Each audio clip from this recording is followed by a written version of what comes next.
Dəniz eyni halda qalmadığı kimi ailə də eyni halda qalmır.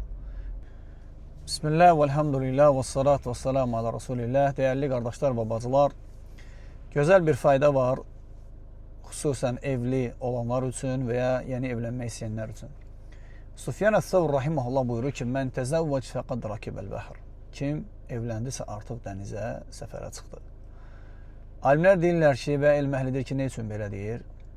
Çünki dəniz eyni halda qalmadığı kimi ailə də eyni halda qalmır. Dəniz bəzən düz olur, necə ailədə əmin-əmanlıq olur eyni ilə. Bəzən xırda ləpələr, bəzən isə böyük dalğalar olur.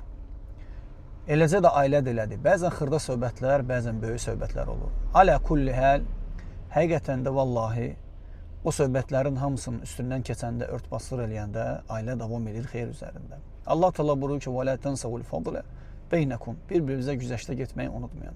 Kişi də, qadın da bir-birinə güzəştə getsə, inşallah xeyr olacaq hər biri üçün.